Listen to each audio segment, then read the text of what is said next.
अस्सलाम वालेकुम नाज़रीन, आप यूट्यूब चैनल देख रहे हैं। मैं इमरान खान हूं। कुछ आम खबरें आपके साथ शेयर करते हैं। सबसे पहले तो इमरान खान साहब का एक स्टेटमेंट है और उस स्टेटमेंट का एक हिस्सा ऐसा है कि मैंने वो आपको अक्टूबर 2021 में बताया था। जब मैंने अक्टूबर 2021 में उसका तज़किरा किया था तो उस वक्त हुआ क्या था?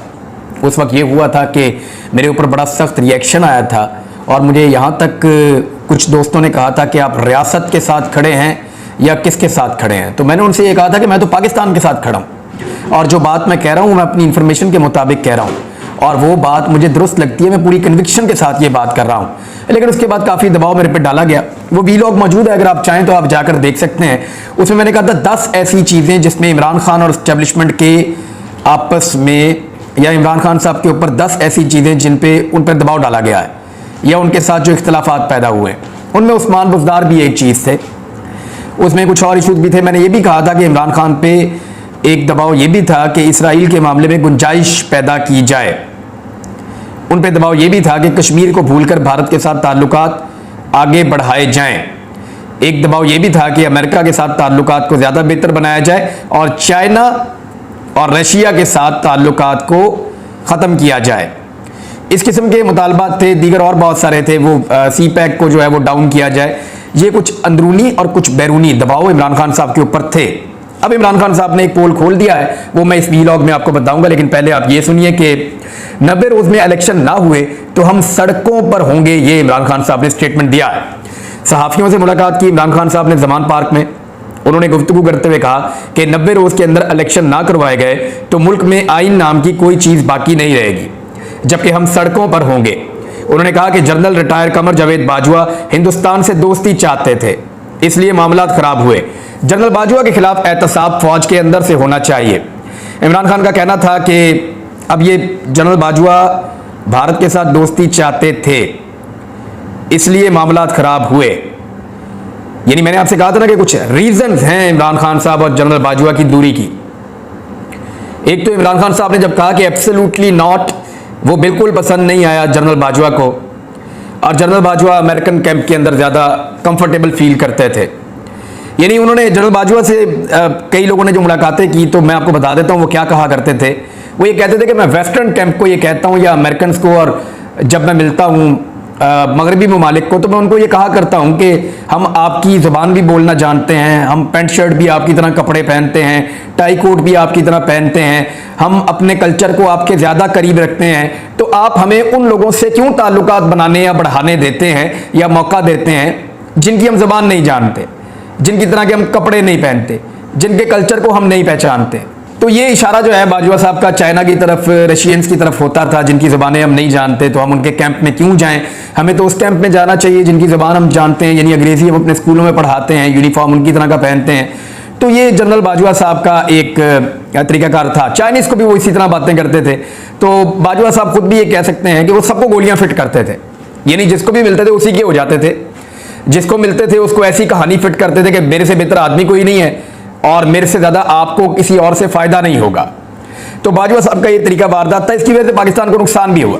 पाकिस्तान में एक रिजीम चेंज ऑपरेशन हो गया। इमरान खान साहब ने अब बड़ा कैटेगोरिकली और क्लियरली कह दिया है कि भारत के साथ ताल्लुकात के मामले में, और ये मुझे अच्छी तरह याद है, सहाफ़ी बैठे हुए थे, बाजवा साहब ये बात कर रहे थे, तो वहाँ हमने ये सवाल किया था कि 70 साल हमें चूरन बेचने पर पाकिस्तान को लगाया, 70 साल पाकिस्तानियों को ये बताया कि कश्मीर को आज़ादी लेकर दी जाएगी और भारत के साथ जो है वो ज़बरदस्ती कश्मीर को आज़ाद करवाएंगे।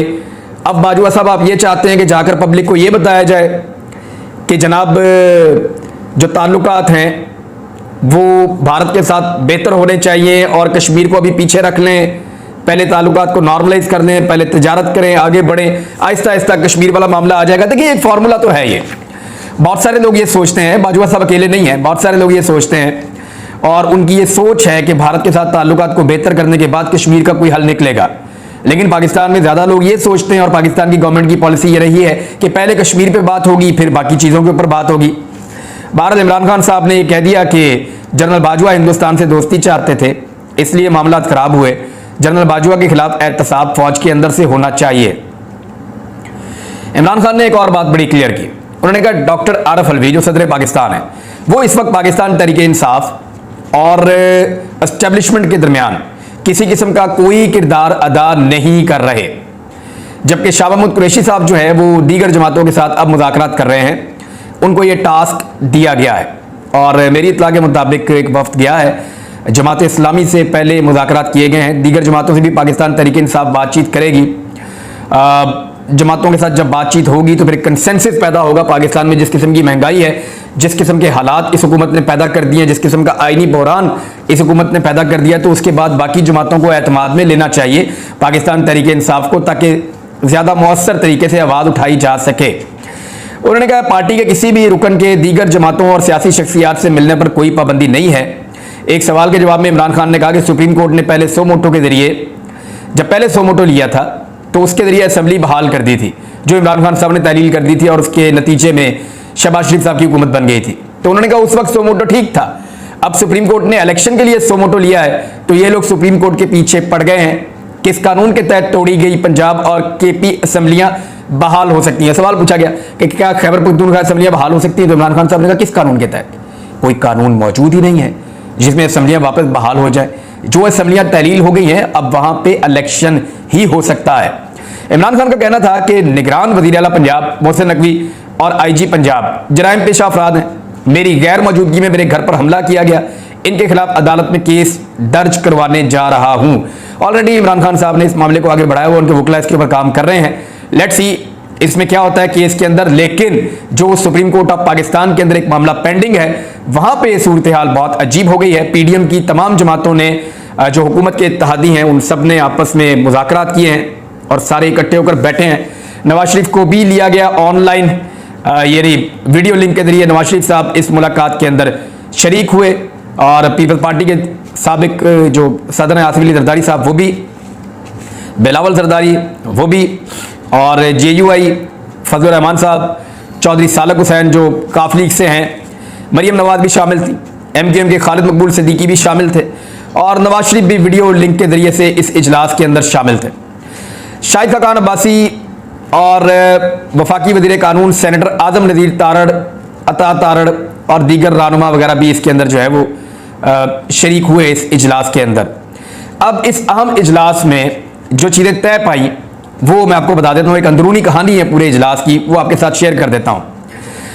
अंदरूनी कहानी ये है कि नवाज शरीफ ने तमाम सियासी जमातों को सुप्रीम कोर्ट के 3 रुकनी बेंच के बाइकआउट की तजवीज़ दी। ये तजवीज़ वैसे नवाज शरीफ की हो सकती थी। नवाज शरीफ साहब ने हमेशा इदारों में तकसीम पैदा की है अपने सियासी मफाद के लिए, तो एक मरतबा फिर नवाज शरीफ साहब ने ही इस किस्म की तजवीज़ दी कि जजेस के ऊपर ही बाइकआउट कर दिया जाए, यानी अदालत का बाइकआउट कर दिया जाए।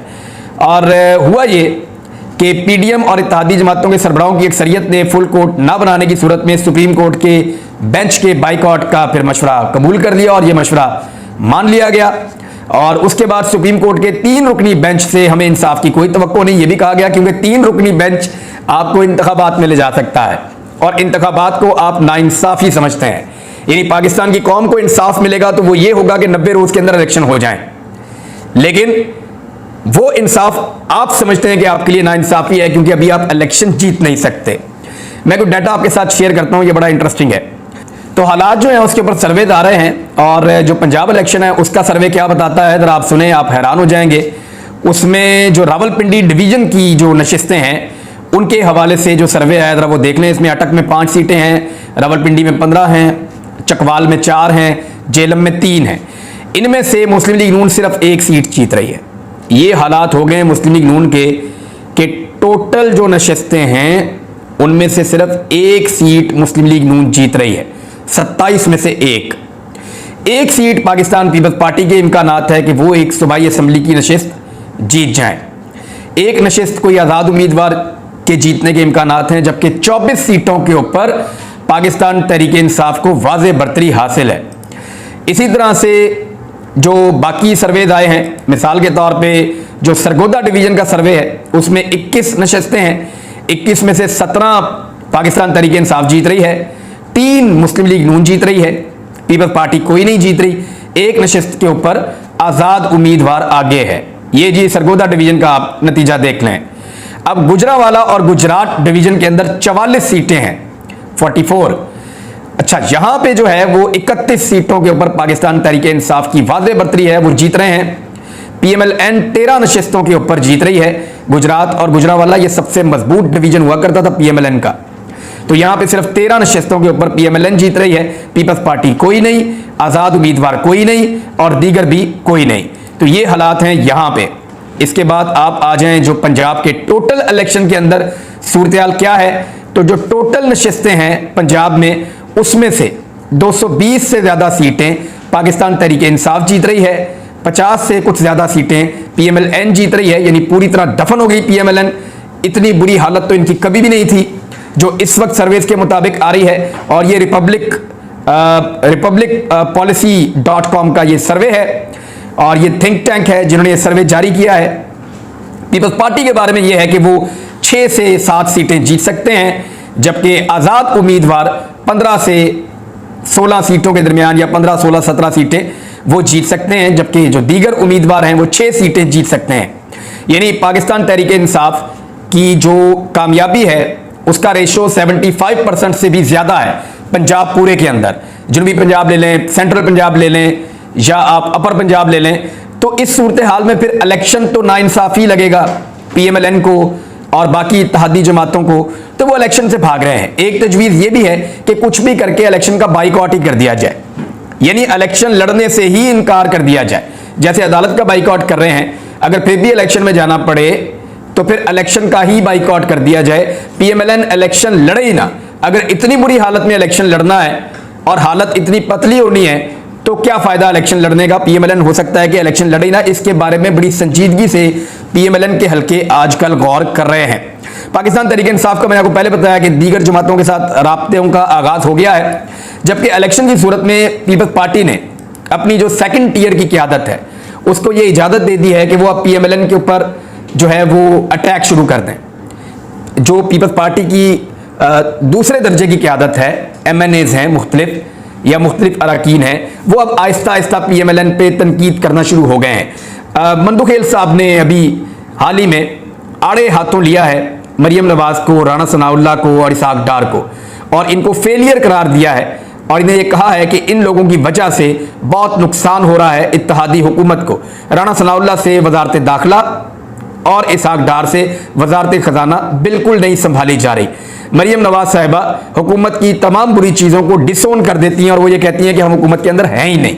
तो ये बड़ी सख्त ज्यादती है और आहिस्ता आहिस्ता पीपल्स पार्टी जो है, क्योंकि माहौल जैसे जैसे इनको लगेगा कि इलेक्शन करीब आ रहा है, तो वो नूरा कुश्ती जरूर शुरू करेंगे पीएमएलएन के खिलाफ। लेकिन अवाम को आइडिया हो गया है कि ये सारे एक साथ मिले हुए हैं और एक तरफ अकेला इमरान खान पब्लिक के साथ खड़ा है और एस्टेब्लिशमेंट भी इमरान खान के खिलाफ है। फिलहाल जो नजर आ रहा है वो तो यही है।